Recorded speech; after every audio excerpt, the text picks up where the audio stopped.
Once upon a time in London, there was a boy named Ethan Miller, just 20 years old.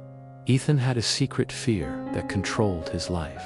He could not speak in front of people. Whenever he tried, his throat closed, his palms sweated, and his voice trembled. Even in class, when teachers asked him to read a simple paragraph, he froze. His classmates laughed, whispering, "He's so nervous. He'll never make it in life." Ethan hated himself for this weakness. He would sit in his room, staring at the ceiling, thinking, "Why can't I be normal? Why am I so scared?" Sometimes he even wished he could disappear. But deep down, Ethan had a dream.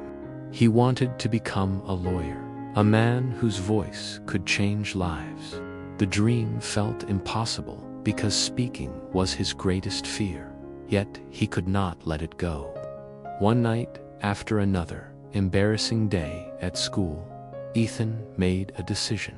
He stood in front of his mirror and whispered, "I will not run away anymore. Even if I fail, I will keep trying until I win." The next morning, he began practicing. Every day he read books aloud, even if his voice shook. He recorded himself, listened, and improved. Then he started small, speaking to 2 friends, then 5, then 10. Each time his chest burned with fear, but he refused to stop. When Ethan was 21, he joined a local public speaking club. The first day, he could barely introduce himself. People smiled kindly, but Ethan went home ashamed. Still, he came back the next week, and the week after that. Slowly, his fear began to loosen its grip. 2 years passed. At 23, Ethan started his first job as a junior lawyer. Many doubted him, including his boss, who often spoke for him. But Ethan did not mind. He observed everything, learning from his colleagues. He assisted on cases, studied till late, took notes, prepared, and soon became the top junior lawyer at the firm. At 25, he got his first big chance. One of the firm's clients, a famous football club, was involved in a huge legal issue that could ruin the team. The club's manager, desperate and stressed, called all the senior lawyers, but none could take the case.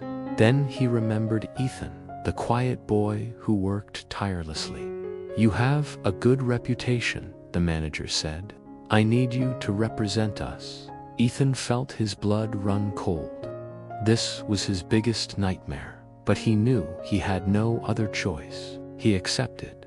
For weeks, Ethan researched, wrote, and prepared his defense. He met with the team, calmed their worried faces, and collected evidence. On the day of the trial, Ethan put on his best suit, took a deep breath, and walked into the courtroom. And then the strangest thing happened.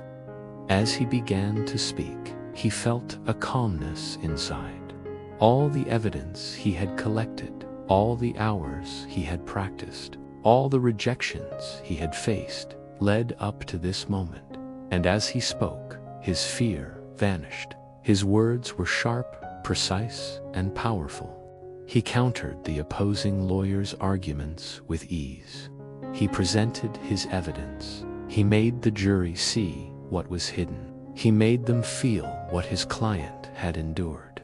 It was the most important case of the year, and Ethan, the young lawyer who couldn't speak, won that day. Ethan proved to everyone, including himself, that he could do the impossible.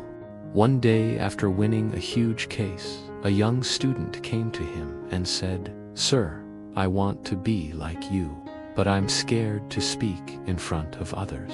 Ethan smiled and replied, "Do you know I used to be exactly like you? Fear only wins if you let it. But if you face it every single day, one step at a time, fear becomes your strength." Today, Ethan Miller is not just a successful lawyer. He is living proof that your greatest weakness can become your greatest weapon if you never give up. That's all for today. See you tomorrow.